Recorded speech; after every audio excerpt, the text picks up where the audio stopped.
Insurance മേഖലയിൽ തന്നെ ഏറ്റവും ശ്രദ്ധിക്കേണ്ടതായ ഒരു മേഖലയാണ് ഹെൽത്ത് ഇൻഷുറൻസ്. ചെറിയൊരു തുക കമ്പനിക്ക് പേ ചെയ്യുമ്പോൾ ലക്ഷക്കണക്കിന് രൂപ വരുന്ന ഇൻഷുറൻസിൻ്റെ ഒരു കോൺട്രാക്റ്റാണ് അങ്ങോട്ട് കൈമാറുന്നത്. അതുകൊണ്ട് തന്നെ ഒരു പോളിസി എടുക്കുന്നതിന് മുമ്പ് കാര്യങ്ങൾ വ്യക്തമായി മനസ്സിലാക്കി തന്നെ ആ പോളിസി എടുക്കണം.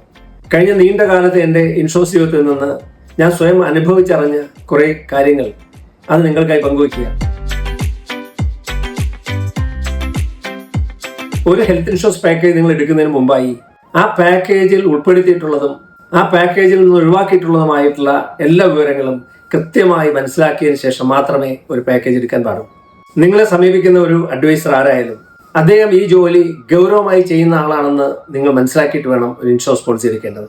പലപ്പോഴും പല വ്യക്തികളും ഇതൊരു സൈഡ് ബിസിനസ്സായി മാത്രം ഏറ്റെടുക്കുകയും അവർക്ക് താല്പര്യമില്ലാത്തപ്പോൾ ഈ ജോലി നിർത്തിപ്പോകുമ്പോൾ ഈ പോളിസി എടുക്കുന്ന ഉപഭോക്താക്കൾ വളരെയേറെ ബുദ്ധിമുട്ടുന്ന ഒരു സാഹചര്യം വരാറുണ്ട്. അതുകൊണ്ട് തന്നെ പ്രൊഫഷണലായി ഈ ജോലി ചെയ്യുന്ന ഒരു അഡ്വൈസറിൽ നിന്ന് വേണം നിങ്ങളൊരു പോളിസി തിരഞ്ഞെടുക്കാൻ. ഒരു ഹെൽത്ത് ഇൻഷുറൻസ് പോളിസി എന്നത് ലൈഫ് ഇൻഷുറൻസ് പോലെയല്ല. പോളിസി എടുക്കുന്ന ആ നിമിഷം മുതൽ അവർക്ക് ക്ലെയിം സാധ്യതയുണ്ട്. ആക്സിഡന്റിൽ എന്തെങ്കിലും സംഭവിച്ചാൽ എടുക്കുന്ന നിമിഷം മുതൽ ആ കവറേജ് സ്റ്റാർട്ട് ചെയ്യുന്നുണ്ട്. പോളിസി എടുക്കുന്ന ആദ്യ നാളുകളിൽ ക്ലെയിം സംബന്ധമായ യാതൊരു വിവരവും ഒരു കസ്റ്റമർക്ക് അറിയില്ല. അതുകൊണ്ട് തന്നെ പരിചയസമ്പന്നനായ ഒരു അഡ്വൈസറുടെ സഹായം അനിവാര്യമാണ്. നിങ്ങൾക്കൊരു ക്ലെയിം വന്നു കഴിഞ്ഞാൽ അടിയന്തരമായ ഒരു സർവീസ് അഡ്വൈസറിൽ നിന്ന് ഉറപ്പുവരുത്തിയിരിക്കണം. വെറുതെ ഒരു പോളിസി എടുക്കുകയല്ല വേണ്ടത്.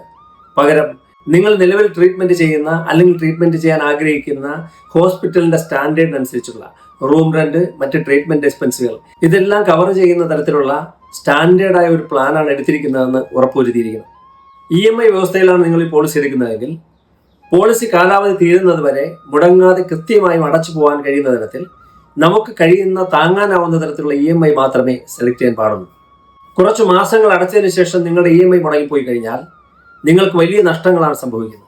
EMI കൃത്യമായി അടയ്ക്കാത്തത് കൊണ്ട് ബാങ്ക് ഈടാക്കുന്ന ബൗൺസ് ചാർജസ്, ലോൺ മുടങ്ങിയതിന്റെ പിഴപ്പലിശകൾ, നിങ്ങളുടെ സിബിൽ സ്കോർ നഷ്ടപ്പെടൽ തുടങ്ങി ഒട്ടനവധി ബുദ്ധിമുട്ടുകൾ ഭാവിയിൽ നമ്മൾ ഫേസ് ചെയ്യേണ്ടി വരും. അത് പിന്നീട് വലിയ മാനസിക സാമ്പത്തിക ബുദ്ധിമുട്ടുകൾക്ക് കാരണമായി തീരും. അതുകൊണ്ട് തന്നെ വളരെ ആലോചിച്ചും ശ്രദ്ധിച്ചും വേണം EMI വ്യവസ്ഥയിൽ പോളിസി എടുക്കേണ്ടത്. പരിചയസമ്പന്നല്ലാത്ത ഒരു അഡ്വൈസർ മുഖാന്തരമാണ് നിങ്ങൾ പോളിസി എടുക്കുന്നതെങ്കിൽ അവരുടെ മുകളിലുള്ള പരിചയസമ്പന്നനായ ഒരു മാനേജറുടെയോ അല്ലെങ്കിൽ കമ്പനി നൽകിയിട്ടുള്ള ഓതറൈസ്ഡ് ആയിട്ടുള്ള പ്രോഡക്റ്റ് ബ്രോഷർ വ്യക്തമായി വായിച്ച് മനസ്സിലാക്കിയതിനു ശേഷം മാത്രമേ ഒരു പോളിസി എടുക്കാൻ പാടുള്ളൂ.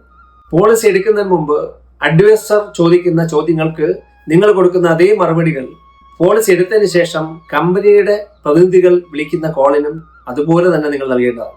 അല്ലാതെ അഡ്വൈസറോട് പറയാൻ വിട്ടുപോകുന്ന ചില രോഗവിവരങ്ങൾ കമ്പനി റെപ്രസെന്റേറ്റീവ് സംസാരിക്കുകയാണെങ്കിൽ പ്രപ്പോസൽ ഫോമിൽ ഇത് രേഖപ്പെടുത്തിയിട്ടില്ലാത്തത് കൊണ്ട് തന്നെ ആ പോളിസി ക്യാൻസൽ ചെയ്യുവാനുള്ള അധികാരം കമ്പനിക്കുണ്ട് എന്ന സാധ്യതയുമുണ്ട്. ഒരു പോളിസി ലോഗിൻ ചെയ്യുന്ന ആദ്യഘട്ടം മുതൽ ആ പോളിസി കംപ്ലീഷൻ ആവുന്ന അവസാന ഘട്ടം വരെ ഒട്ടനവധി സ്റ്റേജുകളിലൂടെ കടന്നുപോയി നിരവധി ഉദ്യോഗസ്ഥരുടെയും ഡോക്ടേഴ്സിന്റെയും എല്ലാം സമയവും അധ്വാനവും ചെലവഴിച്ചിട്ടാണ് ആ പോളിസി പൂർത്തീകരിക്കപ്പെടുന്നത്. അതുകൊണ്ട് തന്നെ നിലവിലുള്ള രോഗങ്ങളും സർജറികളും എല്ലാം കൃത്യമായി രേഖപ്പെടുത്തി കാര്യങ്ങളെല്ലാം തുറന്നു പറഞ്ഞ് വ്യക്തമായി രേഖകൾ സബ്മിറ്റ് ചെയ്ത് മാത്രമേ പോളിസി എടുക്കാൻ പാടുള്ളൂ. ഒരു പോളിസി എടുക്കുമ്പോൾ നമ്മൾ പ്രീമിയത്തിന്റെ കുറവ് മാത്രം നോക്കി ഒരിക്കലും ഒരു പ്ലാൻ സെലക്ട് ചെയ്തിരിക്കുക. ഏതൊരു പ്രോഡക്റ്റ് നമ്മൾ വാങ്ങുമ്പോഴും ആ പ്രോഡക്റ്റിന്റെ ഫീച്ചേഴ്സിനനുസരിച്ച് അതിന്റെ വില മാറിക്കൊണ്ടിരിക്കും. ഉദാഹരണത്തിന് നമ്മളൊരു കാർ വാങ്ങാൻ ചെല്ലുമ്പോൾ 5 ലക്ഷം രൂപയ്ക്കും 50 ലക്ഷം രൂപയ്ക്കും കാർ വാങ്ങാൻ കഴിയും. ഈ 2 കാറിലും 5 പേർക്ക് മാക്സിമം യാത്ര ചെയ്യാൻ കഴിയും. പക്ഷെ ആ കാറിനുള്ളിൽ യാത്ര ചെയ്യുന്ന ആളുകളുടെ സേഫ്റ്റിക്ക് വേണ്ടി തയ്യാറാക്കിയിട്ടുള്ള ഫീച്ചേഴ്സിനാണ് ആ വിലയിൽ ഉണ്ടാകുന്ന വ്യത്യാസം സംഭവിക്കുന്നത്. അതുപോലെ ഒരു ഹെൽത്ത് ഇൻഷുറൻസ് പ്ലാൻ നമ്മൾ സെലക്ട് ചെയ്യുമ്പോൾ അതിനുള്ളിലുള്ള ഫീച്ചേഴ്സിനാണ് നാം പണം കൂടുതൽ കൊടുക്കുന്നത്. നമ്മൾ ഏതൊരു വസ്തു ഇൻഷുർ ചെയ്യുമ്പോഴും ആദ്യം അതിന്റെ വില നിശ്ചയിച്ചതിന് ശേഷം അതിനാനുപാതികമായാണ് ഇൻഷുറൻസ് പ്രീമിയം അടയ്ക്കുന്നത്. അങ്ങനെയാണെങ്കിൽ നമ്മുടെ കണ്ണിനും കരളിനും ഹൃദയത്തിനും കിഡ്നിക്കുമൊക്കെ എത്ര വിലയാണ് നിങ്ങൾ കൽപ്പിക്കുന്നത്? കോടിക്കണക്കിന് രൂപയുടെ മൂല്യമാണ് ഒരു മനുഷ്യ ശരീരത്തിനെന്ന് തിരിച്ചറിയുക. അത്രയും തന്നെ തുകയുടെ ഇൻഷുറൻസ് എടുത്താൽ മാത്രമേ അത് പ്രോപ്പർലി ഇൻഷുർഡ് ആണെന്ന് പറയാൻ കഴിയൂ. നിങ്ങളുടെ പാക്കേജിനുള്ളിൽ ആശുപത്രിവാസവുമായി ബന്ധപ്പെട്ട് മാത്രമല്ല, ആശുപത്രിയിൽ നിന്ന് ഡിസ്ചാർജ് ചെയ്യുന്ന 6 മാസക്കാലവും ആശുപത്രി അഡ്മിഷൻ ആകുന്നതിന്റെ പിറകിലേക്കുള്ള 2-3 മാസക്കാലത്തെയും ട്രീറ്റ്മെന്റ് എക്സ്പെൻസുകൾ കൂടി ഈ പാക്കേജിനുള്ളിൽ കവർ ചെയ്യുന്നുണ്ട്. ആശുപത്രി ഇറങ്ങിയതിനു ശേഷം നിങ്ങൾ ഡോക്ടേഴ്സിനെ കാണുന്നതും മെഡിസിൻ കഴിക്കുന്നതും ലാബ് ടെസ്റ്റുകളും എല്ലാം നമുക്ക് പിന്നീട് റീഇംബേഴ്സ്മെന്റ് ആയിട്ട് വാങ്ങിയെടുക്കാൻ കഴിയും. പക്ഷെ ഇതെല്ലാം ഒരു പരിചയസമ്പന്നമായ അഡ്വൈസറുടെ സഹായത്തോടെ മാത്രമേ നിങ്ങൾക്ക് ചെയ്യാൻ സാധിക്കുകയുള്ളൂ. ഗ്രൂപ്പ് ഇൻഷുറൻസുകളിലൂടെയും ഓൺലൈനിലൂടെയും മറ്റും പോളിസികൾ എടുക്കുമ്പോൾ ഇത്തരം സർവീസുകൾ ലഭിക്കുമെന്ന് നിങ്ങൾ ഉറപ്പുവരുത്തിയതിനു ശേഷം മാത്രമേ ഒരു പോളിസി എടുക്കാൻ പാടുള്ളൂ. അറ്റ്മോസ്റ്റ് ഗുഡ് ഫെയ്ത്ത് അഥവാ പരസ്പര വിശ്വാസ സിദ്ധാന്തം എന്ന നിയമത്തിന് കീഴിലാണ് ഹെൽത്ത് ഇൻഷുറൻസ് വർക്ക് ചെയ്യുന്നത്.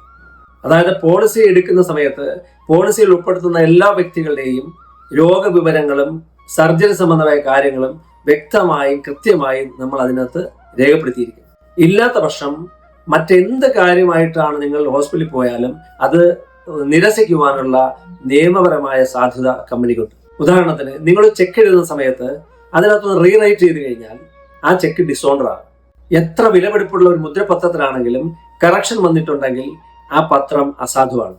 അതുപോലെ തന്നെ നിങ്ങൾ എത്ര വലിയ പോളിസി എടുത്തിട്ടുണ്ടെങ്കിലും ഇവിടെ പറയുന്ന കാര്യങ്ങൾ കൃത്യമല്ല എന്നുണ്ടെങ്കിൽ ഭാവിയിൽ ഒരു ആക്സിഡന്റോ രോഗമോ വന്ന് നിങ്ങൾ ചികിത്സയ്ക്ക് സമീപിക്കുമ്പോൾ ഈ ഇൻഷുറൻസ് ക്ലെയിം റിജക്ട് ചെയ്യാനുള്ള സാധ്യതയുണ്ട്. അതുകൊണ്ട് തന്നെ പോളിസി എടുക്കുന്ന സമയത്ത് പോളിസിയിൽ അംഗമായിട്ടുള്ള മുഴുവൻ വ്യക്തികളുടെയും എല്ലാ വിവരങ്ങളും കൃത്യമായി രേഖപ്പെടുത്തിയിരിക്കണം. നിങ്ങളുടെ പോളിസി ഇഷ്യൂ ആയി കഴിഞ്ഞാൽ ഉടൻ തന്നെ മൊബൈൽ ഫോണിൽ കസ്റ്റമർ ആപ്പ് ഡൗൺലോഡ് ചെയ്യണം. അതിനുശേഷം നിങ്ങളുടെ പോളിസി ഡോക്യുമെന്റ് പരിശോധിക്കുകയും ആ പോളിസി ഡോക്യുമെന്റിൽ നിങ്ങൾ പറഞ്ഞ കാര്യങ്ങളെല്ലാം കൃത്യമായി രേഖപ്പെടുത്തിയിട്ടുണ്ട് എന്ന് ഉറപ്പുവരുത്തുകയും ചെയ്യണം. നിങ്ങൾ നൽകിയ ഡീറ്റെയിൽസ് എല്ലാം കൃത്യവും ശരിയുമാണെന്ന് ഉറപ്പുവരുത്തിയിരിക്കണം. നിങ്ങളുടെ എല്ലാ കുടുംബാംഗങ്ങളെയും പോളിസിയിൽ ആഡ് ചെയ്തിട്ടുണ്ടെന്നും അവരുടെ എല്ലാം പേര് വിവരങ്ങൾ കൃത്യമാണെന്നും ക്രോസ് ചെക്ക് ചെയ്ത് മനസ്സിലാക്കിയിരിക്കണം. ഒരു പോളിസി എടുത്ത് 24 മണിക്കൂറിനുള്ളിൽ തന്നെ ആക്സിഡന്റ് സംബന്ധമായ കാര്യങ്ങൾക്കും 30 ദിവസത്തിന് ശേഷം നാച്ചുറൽ ആയിട്ടുണ്ടാകുന്ന അസുഖങ്ങൾക്കും 1 വർഷത്തിന് ശേഷം ഡെലിവറി കവറേജും 2 വർഷങ്ങൾക്ക് ശേഷം ചില പ്ലാൻഡ് സർജറീസ് തുടങ്ങിയവയും 3 വർഷങ്ങൾക്ക് ശേഷം നിലവിലുള്ള രോഗങ്ങളും കവർ ചെയ്യുന്ന തരത്തിലുള്ള ചില വെയിറ്റിംഗ് പീരീഡുകൾ ഈ പോളിസിയിൽ ഉണ്ട് എന്ന വിവരം നിങ്ങൾ അറിഞ്ഞിരിക്കണം. ഈ വെയിറ്റിംഗ് പീരീഡിനെ സംബന്ധിച്ച് വ്യക്തമായി മനസ്സിലാക്കിയിട്ട് വേണം ഒരു പോളിസി എടുക്കുക. ഒരിക്കൽ പോളിസി മുടങ്ങിപ്പോയി കഴിഞ്ഞാൽ രണ്ടാമത് നിങ്ങൾ ഒരു പോളിസി എടുത്തു കഴിഞ്ഞാൽ വീണ്ടും 3 വർഷക്കാലം കഴിയുമ്പോൾ മാത്രമേ എല്ലാ വെയിറ്റിംഗ് പീരീഡുകളും അവസാനിക്കൂ എന്ന യാഥാർത്ഥ്യം തിരിച്ചറിയണം. അതുകൊണ്ട് ഒരു കാരണവശാലും പോളിസി മുടങ്ങാതിരിക്കുവാൻ പ്രത്യേകം ശ്രദ്ധിക്കണം. ഒരു പോളിസി എടുത്താൽ മാത്രം പോരാ, ആ പോളിസിയിൽ നിയമപരമായി രേഖപ്പെടുത്തിയിട്ടുള്ള വെയിറ്റിംഗ് പീരീഡിനെ കുറിച്ച് മനസ്സിലാക്കിയില്ലെങ്കിൽ അത് പോളിസി എടുക്കുന്ന വ്യക്തിയെ സംബന്ധിച്ച് പിന്നീട് വളരെ മാനസിക ബുദ്ധിമുട്ടുകൾ കാരണമായി തീരും. അതുകൊണ്ട് തന്നെ ഒരു പോളിസി നിങ്ങൾ എടുത്തു കഴിഞ്ഞാൽ ഈ വെയിറ്റിംഗ് പീരീഡ് കഴിഞ്ഞ് കണ്ടിന്യൂ ചെയ്യുന്ന പോളിസികൾ ഒരു കാരണവശാലും ഡിസ്കണ്ടിന്യൂ ആവാതിരിക്കുവാൻ പ്രത്യേകം ശ്രദ്ധിക്കണം. ഒരു പോളിസി എടുക്കുന്നതിന് മുമ്പ് ഒരു കസ്റ്റമർ നിലയിൽ നമ്മൾ ഇത്തരം ചില കാര്യങ്ങൾ കൃത്യമായി ഓർമ്മയിൽ സൂക്ഷിക്കുക. നന്ദി, നമസ്കാരം.